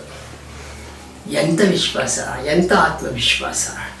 ಏನೇನೋ ಪ್ರಯತ್ನ ಮಾಡಿದ್ದೆ, ಒಂದೇ ಒಂದು ಗೆರೆನೂ ಅಲ್ಲಾಡಿರಲಿಲ್ಲ ನನ್ನ ವೇಯಿಂಗ್ ಸ್ಕೇಲ್. ಏನೂ ಮಾಡಲಿಲ್ಲ ರೀ. 3 ದಿನ ಕೇವಲ ನೈಸರ್ಗಿಕ ದೇಹ ಶುದ್ಧೀಕರಣ ಪ್ರಕ್ರಿಯೆಯ ಮುಖಾಂತರ 3ರಿಂದ 6 kg ಇಳಿತಲ್ಲ. ಎಸ್, ಇಷ್ಟು ಸುಲಭವಾಗಿ ಇಷ್ಟು ತೂಕ ಇಳಿಯೋದಾದ್ರೆ ನಾನೇಕೆ ನನ್ನ ತೂಕವನ್ನು ಐಡಿಯಲ್ ವೆಯ್ಟ್ವರೆಗೂ ಅಥವಾ ಹೆಲ್ದಿ ವೆಯ್ಟ್ವರೆಗೂ ಇಳಿಸ್ಕೋಬಾರ್ದು ಎನ್ನುವ ಆತ್ಮವಿಶ್ವಾಸ ನಿಮ್ಮಲ್ಲಿ ಹೆಚ್ಚುತ್ತೆ. ಹೌದು, 3 ದಿನಕ್ಕೆ ನಿಮ್ಮ ತೂಕ ಎಷ್ಟು ಇಳಿಯಿತು ಎನ್ನುವ ಆಧಾರದ ಮೇಲೆ ಇವರಿಗೆ ಎಷ್ಟು ವಯಸ್ಸು, ಎಷ್ಟು ತೂಕ ಇದ್ರು, 3 ದಿನಕ್ಕೆ ಎಷ್ಟು ತೂಕ ಇಳಿದ್ರು ಎನ್ನುವ ಆಧಾರದ ಮೇಲೆ ನಿಮ್ಮ ದೇಹದ ಪ್ರಕೃತಿಯನ್ನು ಅರ್ಥ ಮಾಡಿಕೊಂಡ ನಾನು ಅವರವರ ದೇಹದ ಪ್ರಕೃತಿಗೆ ಅನುಗುಣವಾಗಿ ಹೆಲ್ತಿ ವೆಯ್ಟ್ ರಿಡಕ್ಷನ್ ಬೇಸಿಸ್ ಮೇಲೆ ಕ್ಯಾಲ್ಕುಲೇಟ್ ಮಾಡಿ ಮತ್ತಷ್ಟು ದಿನಗಳ ಕಾಲ ಈ ಟ್ರೀಟ್ಮೆಂಟ್ ಕೊಡ್ತೀನಿ. ನಿಮಗೆ ಇಷ್ಟ ಬಂದಷ್ಟು ತೂಕವನ್ನು ಇಳಿಸ್ಕೊಳ್ಳಿ ಅಥವಾ ಐಡಿಯಲ್ ವೆಯ್ಟ್ವರೆಗೂ ಬನ್ನಿ. ಆಯ್ಕೆ ನಿಮ್ದು. ಸರ್, ಒಪ್ಕೊಂಡ್ವಿ, ತೂಕ ಇಳಿದೋಯ್ತು, ನಮ್ಗೆ ಎಷ್ಟು ಬೇಕೋ ಅಷ್ಟು ತೂಕ ಇಳೀತು, ಮತ್ತೆ ಅದು ಹೆಚ್ಚಲ್ವಾ, ಪುಟಾನ್ ಆಗಲ್ವಾ, ರೀಗೇನ್ ಆಗಲ್ವಾ? ಇದು ಅನೇಕ ಜನರಲ್ಲಿ ಅನುಮಾನ. ಯಾಕೆಂದ್ರೆ ಎಲ್ಲೋ ಹೋಗಿರ್ತಾರೆ, ಇಳಿಸ್ಕೊಂಡ್ ಬಂದಿರ್ತಾರೆ. ನನಗೆ ಅಲ್ಲಿ ಹೇಳಿದಾರ್ರಿ, ಎಷ್ಟೋ ಜನ ಹೇಳಿದ್ದಾರೆ, ಸರ್ ನಾನೆಲ್ಲೋ ತೂಕ ಇಳಿಸೋಕ್ಕೆ ಹೋಗಿದ್ದೆ. ನನ್ನ ಅಭಿಪ್ರಾಯ ಅಲ್ಲ, ಅನೇಕ ಜನ ನನ್ನ ಜೊತೆಯಲ್ಲಿ ಹಂಚಿಕೊಂಡಿರುವ ವಿಷಯವನ್ನು ತಮ್ಮ ಜೊತೆ ಪ್ರಸ್ತಾಪ ಮಾಡ್ತಾ ಇದ್ದೀನಿ ಅಷ್ಟೇ. ಅವ್ರು ಹೇಳ್ತಿದ್ದಾರೆ, ಸರ್ ಎಲ್ಲೋ ತೂಕ ಇಳಿಸುವ ಕೇಂದ್ರಕ್ಕೆ ಹೋಗಿದ್ವಿ. ಎಸ್, ನಾನು ಹೋಗುವಾಗ 75 kg ಇದ್ದೆ, ಬರುವಾಗ 70 ಆದೆ. ಬಂದು 1 ತಿಂಗಳಾಗಿದೆ ಸರ್, ಈಗ 80 ಇದ್ದೀನಿ ಅಂತ ಹೇಳ್ತಾರೆ. ಈ ಅನುಭವ ನಿಮಗೂ ಆಗಿರ್ಬೋದು ಅಥವಾ ಬೇರೆ ಕೇಳಿರ್ಬೋದು ಅಲ್ವಾ? ಹೋಗದೆ ಇದ್ರೆ ಎಷ್ಟಿರ್ತಿದ್ರು? 75. ಓದ್ ತಪ್ಪಿಗೆ ಎಷ್ಟಾದ್ರು? 80. ನನ್ನಲ್ಲಿ ಈ ಅಹಿತಕರ ಘಟನೆ ನಡೆಯಲ್ಲ. 100% ಗ್ಯಾರಂಟಿ ಕೊಡ್ತೀನಿ, ನಿಮ್ಮ ತೂಕ ಮತ್ತೆ ಹೆಚ್ಚಲ್ಲ. ಸರ್, ಮತ್ತೆ ತೂಕ ಹೆಚ್ಚಲ್ಲ ಅಂದರೆ ಏನೇನು ತಿನ್ನೋದು ನಿಲ್ಲಿಸ್ಬಿಡ್ಬೇಕು ಸರ್? ಈ ಅನುಮಾನ ನೋಡಿ, ತೂಕ ಇಡ್ಸೋಕ್ಕೆ ಬಂದಿರ್ತಾರೆ, ಬರೀ ತಿನ್ನೋದ್ರ ಬಗ್ಗೆನೇ ಯೋಚನೆ ಮಾಡ್ತಿರ್ತಾರೆ ಅಲ್ವಾ? ಏನೇನು ತಿನ್ನೋದು ನಿಲ್ಲಿಸ್ಬೇಕು ಸರ್ ಅಂತ ಕೇಳ್ತಾರೆ. ಸರಿಯಾಗಿ ಕೇಳಿಸ್ಕೊಳ್ಳಿ, ನಿಮ್ಮ ಇಳಿದ ತೂಕವನ್ನು ಮ್ಯಾನೇಜ್ ಮಾಡೋಕ್ಕೆ ಹೇಗೆ ಅಂತ ಹೇಳಿದ್ರೆ, ಎಲ್ಲವನ್ನೂ ತಿನ್ನುತ್ತಾ ನಿಮ್ಮ ಇಳಿದ ತೂಕವನ್ನು ಅತ್ಯಂತ ಸುಲಭವಾಗಿ ಮ್ಯಾನೇಜ್ ಮಾಡಬಹುದು. ಸರ್, ಇಲ್ಲಿ ತನಕ ನಂಬ್ಕೊಂಡ್ವಿ, ಈಗ ನಂಬಕ್ಕಾಗಲ್ಲ. ಯಾಕೆ ಅಂದರೆ ಎಲ್ಲ ತಿಂದೆ ತಾನೇ ಹಿಂಗಾಗಿ ಬಂದಿರೋದು. ಮತ್ತೆ ಎಲ್ಲವನ್ನು ತಿಂದರೆ ತೂಕ ಹೆಚ್ಚುತ್ತಲ್ವಾ? ಇದು ನಿಮ್ಮ ಅನುಮಾನ. ಬಿಟ್ಬಿಡಿ, ನಿಮ್ಮ ಅನುಮಾನ ಬಿಟ್ಬಿಡಿ. ಎಲ್ಲವನ್ನು ತಿನ್ನುತ್ತಾ ನಿಮ್ಮ ಇಳಿದ ತೂಕವನ್ನು ಮ್ಯಾನೇಜ್ ಮಾಡಬಹುದು. 100% ಸತ್ಯ. ಹೇಗೆ ಸರ್? ನೀವೇನು ತಿಂತೀರೋ, ಎಷ್ಟು ತಿಂತೀರೋ, ನನಗೆ ಅದು ಮುಖ್ಯ ಅಲ್ಲ. ನೀವೇನು ತಿಂತಿದ್ದೀರೋ ಅದನ್ನು ಯಾವಾಗ ತಿಂತಾ ಇದ್ದೀರಿ ಅನ್ನೋದು ಮುಖ್ಯ. ಅಂದರೆ ಟೈಮಿಂಗ್ಸ್ ಇಲ್ಲಿ ಬಹಳ ಮುಖ್ಯ.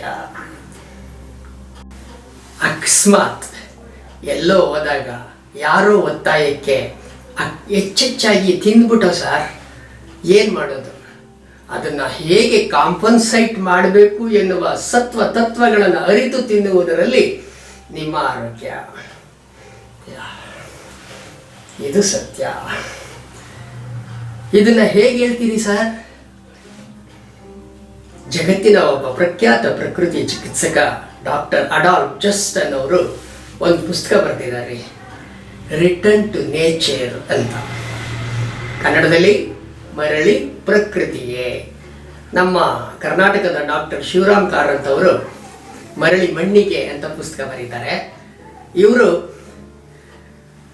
ಮರಳಿ ಪ್ರಕೃತಿಗೆ ಅಂತ ಬರೀತಾರೆ. ಈ ಪುಸ್ತಕವನ್ನು, ರಿಟರ್ನ್ ಟು ನೇಚರ್ ಪುಸ್ತಕವನ್ನು ಮಹಾತ್ಮ ಗಾಂಧೀಜಿಯವರು ನನ್ನ ಸತ್ಯ ಶೋಧನೆ ಎನ್ನುವ ಅವರ ಆತ್ಮಚರಿತ್ರೆಯ ಪುಸ್ತಕದಲ್ಲೂ ರಿಫ್ಲೆಕ್ಟ್ ಮಾಡ್ತಾರೆ, ಕೋಟ್ ಮಾಡ್ತಾರೆ. ಅಂದರೆ ಅಡಾಲ್ಫ್ ಜಸ್ಟರ್ ಮತ್ತು ಅವರ ಪುಸ್ತಕ ಮಹಾತ್ಮ ಗಾಂಧೀಜಿಯವರಿಗೂ ಗೊತ್ತು. ಎಸ್, ಗೊತ್ತಿದೆಯಾ? ಮಹಾತ್ಮ ಗಾಂಧೀಜಿಯವರು ಕೂಡ ಈ ದೇಶದ ಒಬ್ಬ ಪ್ರಖ್ಯಾತ ಪ್ರಕೃತಿ ಚಿಕಿತ್ಸಕರು. ಅವರ ಪುಸ್ತಕವನ್ನು ಓದ್ತಾ ಹೋಗಿ ನಿಮಗೆ ಗೊತ್ತಾಗುತ್ತೆ. ಎಸ್, ಸೊ ಈ ರಿಟರ್ನ್ ಟು ನೇಚರ್ ಅನ್ನೋ ಪುಸ್ತಕದಲ್ಲಿ ರೋಗ ಅಂದ್ರೇನು ಅಂತ ನಾನು ಆಗಲೇ ಹೇಳಿದ್ದೀನಿ. ಒಬೆಸಿಟಿ ಕೂಡ not only disease, it is the biggest symptom of so many diseases and root cause for many of the diseases ಅಂತ ಹೇಳಿ ಆಗಿದೆ. ಅಂದರೆ ಇದು ಕೂಡ ರೋಗ. ರೋಗ ಅಂದ್ರೇನು? ಪ್ರಕೃತಿಯ ನಿಯಮಗಳನ್ನು ವಿರೋಧಿಸಿ ಬದುಕುವುದೇ ರೋಗ. ಅರ್ಥ ಆಗಿರ್ಬೇಕು, ನಿಮ್ಗೆ ಅರ್ಥ ಆಗಿರಬೇಕು. ನಾವೆಲ್ಲರೂ ಕೂಡ ಪ್ರಕೃತಿಯ ನಿಯಮಗಳನ್ನು ವಿರೋಧಿಸಿ ಬದುಕುತ್ತಿರುವವರೇ. ಅದಕ್ಕೆ ಪ್ರಕೃತಿಯ ನಿಯಮಗಳನ್ನು ವಿರೋಧಿಸಿದಾಗ ನಮಗೆ ರೋಗ 100% ಖಚಿತ. ಏನಂಗಂದ್ರೆ ನಮ್ಮ ಲೈಫ್ ಸ್ಟೈಲ್, ಜೀವನ ಶೈಲಿ ಪ್ರಕೃತಿಯ ನಿಯಮಗಳಿಗೆ ವಿರುದ್ಧವಾಗಿದೆ. ಏನು ಜೀವನ ಶೈಲಿ ಅಂದ್ರೆ, ಲೈಫ್ ಸ್ಟೈಲ್ ಅಂದ್ರೆ ಐಷಾರಾಮಿ ಜೀವನವೇ ಅಥವಾ ಉತ್ತಮ ಉಡುಪೆ? ಇವ್ಯಾವೂ ಅಲ್ಲ. ಜೀವನ ಶೈಲಿ ಉತ್ತಮ ಆಹಾರದ ಮೇಲೆ ಅವಲಂಬಿತ. ಅಡಾಲ್ಫ್ ಜಸ್ಟರ್ ಇದೆ ಹೇಳ್ತಾರೆ. ಅವ್ರು ಹೇಳ್ತಾರೆ, ಇಂತಹ ಪ್ರಕೃತಿ ನಿಯಮಗಳನ್ನ ವಿರೋಧಿಸಿ ಬಂದ ರೋಗಗಳಿಗೆ ಚಿಕಿತ್ಸೆ ಆದ್ರೂ ಏನೋ, ಟ್ರೀಟ್ಮೆಂಟ್ ಏನೋ? ಸರಿಯಾಗಿ ಕೇಳಿಸ್ಕೊಳ್ಳಿ. ಪ್ರಕೃತಿಯಲ್ಲಿ ಲಭ್ಯವಿರುವ, ಸಾಂಪ್ರದಾಯಿಕವಾಗಿ ಬಳಸುತ್ತಿರುವ ಎಲ್ಲಾ ತರದ ಆಹಾರ ಪದಾರ್ಥಗಳನ್ನ ತಿನ್ನುತ್ತಾ ಬದುಕುವುದೇ ಪ್ರಕೃತಿ ಚಿಕಿತ್ಸೆ. ಸೊ ನಾನು ಹೇಳಿದ್ನಲ್ಲ, ಎಲ್ಲವನ್ನು ತಿನ್ಬೋದು ಅಂತ. ಎಲ್ಲವನ್ನು ತಿನ್ನುತ್ತಾ ನಿಮ್ಮ ಇಳಿದ ತೂಕವನ್ನು ಅತ್ಯಂತ ಸುಲಭವಾಗಿ ಮ್ಯಾನೇಜ್ ಮಾಡಬಹುದು. ಹೇಗಿರ್ಬೇಕು ಸರ್ ಅಂದ್ರೆ ಆಹಾರ? It must be natural, it must be regional, it must be seasonal. Natural ಅಂದ್ರೆ ಎಲ್ಲವೂ ಕೂಡ ಪ್ರಕೃತಿಯಿಂದ ಬಂದದ್ದಾಗಿರಬೇಕು. ರೀಜನಲ್ ಅಂದ್ರೆ ನೀವು ಯಾವ ಪ್ರದೇಶದಲ್ಲಿ ವಾಸ ಮಾಡ್ತಿದ್ದೀರೋ ಆ ಪ್ರದೇಶಗಳಲ್ಲಿ ಬೆಳೆಯುವ ಆಹಾರವನ್ನು ಬಳಸಬೇಕು. That's called regional. ಸೀಸನಲ್, ಆಯಾ ಋತುಮಾನಕ್ಕನುಗುಣವಾಗಿ ಪ್ರಕೃತಿ ಕೊಡುತ್ತಲ್ಲ ನಮಗೆ ಆಹಾರವನ್ನ, ಆ ಆಹಾರಗಳನ್ನ ಬಳಸ್ತಾ ಬರಬೇಕು. ಅಂತಹ ಆಹಾರಗಳನ್ನ ಬಳಸ್ತಾ ಬರಬೇಕು. ಎಸ್, ನಿಮಗೆ ಗೊತ್ತಿರಲಿ, ಪ್ರಕೃತಿ ಯಾವ ಕೆಟ್ಟ ಆಹಾರ ಪದಾರ್ಥವನ್ನ ಸೃಷ್ಟಿ ಮಾಡಿಲ್ಲ. ಜೊತೆಗೆ ಪ್ರಕೃತಿಯಲ್ಲಿ ಲಭ್ಯವಿರುವ ಆಹಾರ ಪದಾರ್ಥಗಳು ಇದೆಯಲ್ಲ, ಔಷಧೀಯ ಗುಣವಿಲ್ಲದ ಯಾವುದೇ ಆಹಾರ ಪದಾರ್ಥವನ್ನು ಪ್ರಕೃತಿ ಸೃಷ್ಟಿ ಮಾಡಿಲ್ಲ. ಅದಕ್ಕೆ ಈ ಚಿಕಿತ್ಸೆಯನ್ನ ಪ್ರಕೃತಿ ಚಿಕಿತ್ಸಾ ತಳಹದಿಯ ಮೇಲೆ ನಿಲ್ಲಿಸಿದ್ದು. ನಮಸ್ಕಾರ, ನನ್ನ ಹೆಸರು ಪಂಡಾಲ್ ಅಂತ. ಪಿಕ್ಸಲ್ ಸಾಫ್ಟ್ವೇರ್ ಕಂಪ್ನಿಲಿ ಪ್ರಾಜೆಕ್ಟ್ ಲೀಡರ್ ವರ್ಕ್ ಮಾಡ್ತಾ ಇದ್ದೀನಿ. ಸುಮಾರು ನನಗೂ ಡಯಾಬಿಟಿಸ್ ಇದೆ ಅಂತ ನನಗೆ ಗೊತ್ತಾಗಿಲ್ಲ. ನಮ್ಮ ತಾಯಿಗಿತ್ತು ಅಂತ ಹಾಸ್ಪಿಟ್ಲಿಗೆಲ್ಲ ಹೋಗಿ ಚೆಕ್ ಮಾಡಿದಾಗೆಲ್ಲ ನಮ್ಮ ತಾಯಿ ಡಯಾಬಿಟಿಕ್ಕಿಂದ ಸ್ವಲ್ಪ ಇತ್ತು. ಆಮೇಲೆ ಕೊನೆಗೆ ಹಾರ್ಟ್ ಅಟ್ಯಾಕ್ ಸತ್ತೋದ್ರು. ಸೊ ನಾನು ಒಂದ್ಸಲಿ LIC ಮಾಡಿಸ್ಬೇಕು ಅಂತ ಒಂದು ಪ್ರಸಂಗ ಬಂತು ಆಫೀಸಲ್ಲಿ. ಟರ್ಮ್ ಇನ್ಶೂರೆನ್ಸ್ ಮಾಡಿಸ್ಬೇಕು, ಅದು 25 ಲಕ್ಷ ಪಾಲಿಸಿ. ಅದಕ್ಕೆ ಕಂಪ್ಲೀಟ್ ಹೆಲ್ತ್ ಚೆಕಪ್ ಮಾಡಿದ್ರೆ ಕೊಡೋದು. ಈ ನಾರ್ಮಲ್ ಪಾಲಿಸಿಗಳಿಗೆಲ್ಲ ವಿತೌಟ್ ಮೆಡಿಕಲ್ಲೇ ಕೊಟ್ಬಿಡ್ತಾರೆ. ಬಟ್ ಸ್ವಲ್ಪ ನಿಮ್ಮ ಟರ್ಮ್ ಜಾಸ್ತಿ ಆದಾಗ, ಅಮೌಂಟ್ ಜಾಸ್ತಿ ಆಯಿತು ಅಂತಂದರೆ ಅವರು ಹೆಲ್ತ್ ಚೆಕಪ್ ಮಾಡಬೇಕು. ಸೊ ಅಲ್ಲಿ ಹೆಲ್ತ್ ಚೆಕಪ್ ಮಾಡಿದಾಗ ಪ್ರತಿಯೊಂದು ಡಾಕ್ಟ್ರ್ ಇವಾಗ ಏನು ಹೇಳಿದ್ರು ಎಲ್ಲ ಚೆಕ್ ಮಾಡಿದಾಗ ನಂದು ಶುಗರು HbA1c 11 ಇದೆ. ಆಮೇಲೆ 309 ಬಿಫೋರ್ ಇದು ಅಂತ ಹೇಳಿದ್ರು FPS. ಆವಾಗ ನಮ್ಮ ಮಾವ ಇವೆಲ್ಲ ಹಿಂಗಾದ್ರೆ ಹಿಂಗೆ ಇಷ್ಟು ಚಿಕ್ಕ ಏಜಿಗೆ ನನಗಿನ್ನು ಯಾವ 40 ಅಂದರೆ 3 years 42 yearsಗೆ ಬಂದಿಲ್ಲ ಅಂತ ಟೆನ್ಷನ್ ಆಗಿ ಮನೇಲಿ ಹೆಂಡತಿ ಮತ್ತೆ ಮಾವ ಎಲ್ಲ ಕರ್ಕೊಂಡೋಗಿ ಅಲ್ಲಿ ಬಳ್ಳಾರಿಲಿ ಒಂದ್ಸಲಿ ಚೆಕಪ್ ಮಾಡ್ತೀನಿ, ಇನ್ನೊಂದ್ಸಲಿ ಕನ್ಫರ್ಮ್ ಮಾಡಿಕೊಂಡು ಟ್ಯಾಬ್ಲೆಟ್ ತೊಗೊಳಕ್ಕೆ ಸ್ಟಾರ್ಟ್ ಮಾಡಿದ್ದೀನಿ. ಬೆಳಿಗ್ಗೆ ಒಂದು ಟ್ಯಾಬ್ಲೆಟ್ ತೊಗೊಳ್ಳಿ. ಆ ಟ್ಯಾಬ್ಲೆಟ್ ಕೊಡ್ಬೇಕಾದ್ರೆ ಏನು ಹೇಳ್ತಾ ಇದ್ರು ಅಂದರೆ 9:30 9 ಗಂಟೆ ಒಳಗೆ ಎಲ್ಲ ತಿಂಡಿ ತಿನ್ಬಿಡ್ಬೇಕು. ಸುಸ್ತಾಗುತ್ತೆ, ಸುಸ್ತಾಗ್ದಂಗೆ ಒಂದು ಚಾಕ್ಲೇಟ್ ಇಟ್ಕೊಡಿ ಜೇಬಲ್ಲಿ. ನಿಮಗೆ ಜಾಸ್ತಿ ಸುಸ್ತಾಯ್ತು ಚಾಕ್ಲೇಟ್ ತಿನ್ನಿ, ಮತ್ತೆ ರಾತ್ರಿ ಇನ್ನೊಂದು ಟ್ಯಾಬ್ಲೆಟ್ ಆಯ್ತು ನೋಡಿ ಅಂತ. ಲಘು ನಿಮ್ಗೆ ಜಾಸ್ತಿ ಆಗ್ತಾ ಇದೆ ಅಂತ ಹೇಳಿ ಮತ್ತೆ 3 months ಮತ್ತೆ ಕೇಳಿದಾಗ ಡೋಸೇಜ್ ಜಾಸ್ತಿ ಮಾಡ್ಕೊಳ್ಳಿ ಆ ಟ್ಯಾಬ್ಲೆಟ್ ಅಂತ. 50 mg ಜಾಸ್ತಿ ಮಾಡಬೇಕು. ಅದು ಯಾಕೋ ನಂಗೆ ಸರಿ ಹೋಗಲಿಲ್ಲ, ಬೇಡ ಅಂತ ಹೇಳಿ ಏನೋ ಬಿಟ್ಬಿಟ್ಟಿದ್ದೆ ನಾನು, ಟ್ಯಾಬ್ಲೆಟ್ ತೊಗೊಳ್ಳೋದೇ ಬೇಡ. ಬಟ್ ಹೆಂಡ್ತಿಗೆ ದಿನ ಟೆನ್ಷನ್ ದಿನ, ಇಷ್ಟೇ KG ಒಂದು ಮಗು, ಸಣ್ಣ ಮಗು ಇದೆ, ನಿಮ್ಗೆ ಬಂದ್ಬಿಟ್ಟಿದೆ ಡಯಾಬಿಟಿಸ್. ಸರಿ ಇನ್ನೂ ಮಾಡೋಣ, ಏನು ನೋಡೋಣ ಅಂತಂದಾಗ ಇವ್ರದ್ದೊಂದು ಪ್ರೋಗ್ರಾಮ್ ಥರ ಆನ್ಲೈನಲ್ಲಿ ಬರ್ತಾಯಿತ್ತು ಅಂತ ಗೊತ್ತಾಯಿತು ಫೇಸ್ಬುಕ್ಕಲ್ಲಿ. ಸರಿ ಏನೋ ಇಷ್ಟು ಕಾನ್ಫಿಡೆಂಟಾಗಿ ಹೇಳ್ತಾರೆ 3 days ಶುಗರ್ ಕಮ್ಮಿ ಆಗುತ್ತೆ, ಆಯಿತು ಯಾಕೆ ಪ್ರಯತ್ನ ಮಾಡಬಾರ್ದು ನೋಡೋಣ ಅಂತೇಳಿ ಈ ಥರ ಇಂಟ್ರೊಡಕ್ಷನ್ ಸೆಮಿನಾರ್ ಅಟೆಂಡ್ ಆದೆ. ಅಲ್ಲೂ ಅಷ್ಟೇ ಫುಲ್ ಕಾನ್ಫಿಡೆಂಟಾಗಿ ಹೇಳ್ತಾರೆ. ನನ್ನ ಜೊತೆ ಒಂದು 14-15 ಜನ ಬೇರೆ ಬೇರೆ ಕಡೆನೇ ಅಟೆಂಡ್ ಮಾಡಿದ್ರಲ್ಲ, ಬಳ್ಳಾರಿ. ಸರಿ ಎಲ್ಲರಿಗೂ ಒಂದು ಆಯಿತು, ನಾವು ಫಸ್ಟ್ ಆಯಿತು ಮಾಡೋಣ ಅಂತ ಡಿಸೈಡ್ ಮಾಡಿ ಕೇಳಿದೆ, ಸರ್ ಆಯಿತು ಸರ್ ಮಾಡ್ತೀನಿ. ಮಾಡಾದ್ಮೇಲೆ ನಿಮ್ಮ ರಿಪೋರ್ಟ್ ತೊಗೊಳ್ಳಿ, ಫಸ್ಟ್ ಡೇ ಏನೇನಿತ್ತು ನಂಗೆ ಕೊಡಿ ಅದು. ಸೊ ಅದನ್ನು ತೊಗೊಂಡಿದ್ದೆ. ಈಗ ಅದು ತೋರಿಸಿದೆ ಅವ್ರಿಗೆ, ಥರ ನೀವು ಹೇಳಿರೋ ರಿಪೋರ್ಟ್ ಎಲ್ಲ ತೆಗೆದೀನಿ. ಈಗಲೂ ಅಷ್ಟೇ ಇದೆ, 11 ಇದೆ, HbA1c 309 ಶುಗರ್. ಸರಿ ನಾಳೆಯಿಂದ ನಾನು ಹೇಳೋದನ್ನು ಫಾಲೋ ಮಾಡಿ. ಅವ್ರು ಹೇಳೋ ಇದು ಸ್ಟಾರ್ಟ್ ಆಯಿತು ವರ್ಕ್ಶಾಪ್ ಎಲ್ಲ. ಅದ್ರಾಗೆ ಫಸ್ಟ್ ಡೇ ಅಲ್ಲಿ 309 ಇದ್ದಿದ್ದು 290 ಬಂತು, 270, ಆ ಥರ ಗ್ರ್ಯಾಜುವಲಿ ಇನ್ಕ್ರೀಸ್ ಆಗ್ತಾ ಹೋಗ್ತಾ ಅಲ್ಲಿ ಒಂದು ಮನೆ ಹತ್ರ ಇದ್ದಿದ್ದೆ ಇದಕ್ಕೆ ಹೋಗ್ತಾ ಇದೆ ಚೆಕಪ್ ಮಾಡಿಸ್ಕೊಳಕ್ಕೆ, ರಿಪೋರ್ಟ್ ಎಲ್ಲ ತೋರ್ಸೋಕ್ಕೆ. ಅಲ್ಲಿರೋರಿಗೆಲ್ಲ ಗಾಬರಿ, ಡಾಕ್ಟ್ರ್ ಅಲ್ಲಿ ಪ್ಯಾಥಾಲಜಿಸ್ಟ್ ಇರ್ತಾರಲ್ಲ, ಈ ಹುಡುಗ ಏನು ದಿನ ಈ ಥರ ಬರ್ತೇನೆ, ಬರೀ ಬಂದು ಚೆಕಪ್ ಮಾಡಿಸ್ತಿದ್ದಾರೆ, ಏನಾಗ್ತಿದೆ ಇಲ್ಲ. ಅವ್ರಿಗೆಲ್ಲ ಕನ್ಫ್ಯೂಷನ್ ಆಗಿ ಇನ್ನೊಂದ್ಸಲಿ ಚೆಕ್ ಮಾಡ್ತಿದ್ದಾರೆ ರಿಪೋರ್ಟ್ಗಳೆಲ್ಲ, 2 ಸಲ 3 ಸಲ ಪ್ರಾಬ್ಲಮ್ ಆಗಿದೆ, ಏನೋ ಆಗಿದೆ ಚೆಕ್ ಮಾಡಿ ನೋಡಿದ್ರೆ ಏನಿಲ್ಲ, ಸರಿ ಬರ್ತಾಯಿದೆ. ನನಗೆ ಬಂದು ನೆಕ್ಸ್ಟ್ ದಿನ 3-4 ದಿನ ಆದಮೇಲೆ ಸ್ಟಾಪ್ ಮಾಡಿದೆ. ಇವ್ರು ಹೇಳ್ದಂಗೆ ಶಾಕ್ ಕಮ್ಮಿ ಬಂದಿದೆ, ಕಂಟ್ರೋಲ್ ಬಂದಿದೆ, ಬೇಡ ಈಗ ನಾನು HbA1c ಯಾವಾಗ ಹೇಳ್ತೀನಿ ಅವು ಇದು ಮಾಡಿಸ್ಕೊಂಡ್ರೆ ಆಯಿತು. ಸೊ ಅವ್ರ ಜೊತೆಗೆ ಕಂಟಿನ್ಯೂ ಮಾಡ್ತಾ ಬಂದಾಗ ಆಫ್ಟರ್ 3 months ಈಗ ನಂದು HbA1c 6 ಬಂದಿದೆ. ಲಾಸ್ಟ್ 3 months ಬ್ಯಾಕು ನನ್ನ ಡಯಾಬಿಟಿಸ್ ರಿವರ್ಸ್ ಚೇಂಜ್ ಆಗಿ 6.0 ಬಂದಿತ್ತು HbA1c. ಹಾಗೂ ಅದಾದ 3 ತಿಂಗಳ ನಂತರ ಮತ್ತೆ ಅವರ ಮಾರ್ಗದರ್ಶನ ಮುಂದುವರಿದು ನನ್ನ HbA1c ಟೆಸ್ಟ್ ಮಾಡಿಸಿದಾಗ ಇವಾಗ 5.6 ಬಂದಿದೆ. ಧನ್ಯವಾದ ಡಾಕ್ಟರ್ ನಂದೀಶ್ ಕೋಪ ಅವರಿಗೆ. ಚೆನ್ನಾಗಿದೆ. ಅರ್ಥ ಆಗಿದೆಯಾ? ಎಸ್. ಹೀಗೆ ಬಳಸುತ್ತಾ ಇವೆಲ್ಲ ಜ್ಞಾನವನ್ನು ನಿಮಗೆ ನನ್ನ ಕಾರ್ಯಕ್ರಮದಲ್ಲಿ ಸಂಪೂರ್ಣವಾಗಿ ಮನನ ಮಾಡಿಕೊಡ್ತೀನಿ. ಇದನ್ನು ಅನುಸರಿಸ್ತಾ ಬಂದರೆ ನಿಮ್ಮ ಇಳಿದ ತೂಕವನ್ನು 100% ಮ್ಯಾನೇಜ್ ಮಾಡಬಹುದು. ಎಸ್. ಈಗ ನಿಮಗೆ ಈ ನನ್ನ ಮಾತುಗಳು ಇಷ್ಟ ಆಗಿದ್ದರೆ, ನನ್ನ ಹತ್ತಿರ ಟ್ರೀಟ್ಮೆಂಟ್ ತಗೋಬೇಕು ಎನ್ನುವ ಅಭಿಪ್ರಾಯಕ್ಕೆ ತಾವು ಬಂದಿದ್ದರೆ